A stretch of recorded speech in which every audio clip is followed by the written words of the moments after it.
एक प्रसिद्ध राजा था जिसका नाम रामधन था। अपने नाम की ही तरह प्रजा सेवा ही उसका धर्म था। उनकी प्रजा उन्हें राजा राम की तरह ही पूजती थी।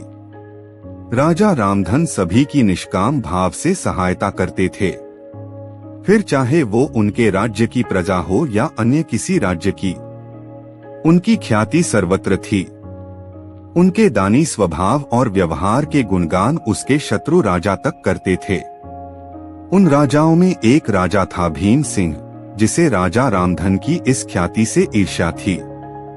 उस ईर्ष्या के कारण उसने राजा रामधन को हराने की एक रणनीति बनाई और कुछ समय बाद रामधन के राज्य पर हमला कर दिया। भीम सिंह ने छल से युद्ध जीत लिया और रामधन को जंगल में जाना पड़ा। इतना होने पर भी रामधन की लोकप्रियता में कोई कमी नहीं थी। हर जगह उन्हीं की बातें चलती थी, जिससे भीम सिंह को चैन न था। उसने राजा रामधन को मृत्युदंड देने का फैसला किया। उसने ऐलान किया कि जो राजा रामधन को पकड़कर उसके सामने लाएगा वो उसे 100 सोने की दीनार देगा।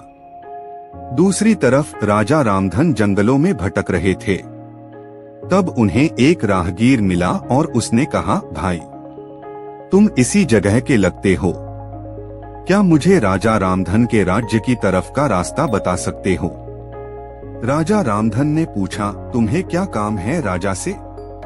तब राहगीर ने कहा, मेरे बेटे की तबीयत ठीक नहीं है, उसके इलाज में सारा धन चला गया।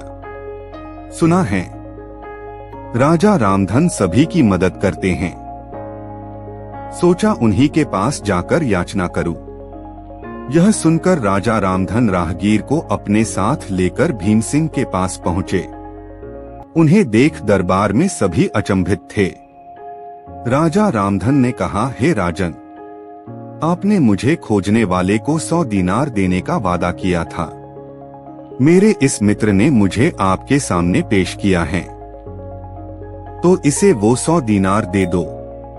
यह सुनकर राजा भीम सिंह को एहसास हुआ कि राजा रामधन सच में कितने महान और दानी हैं, और उसने अपनी गलती को स्वीकार किया। साथ में राजा रामधन को उनका राज्य लौटा दिया और सदा उनके दिखाए रास्ते पर चलने का फैसला किया।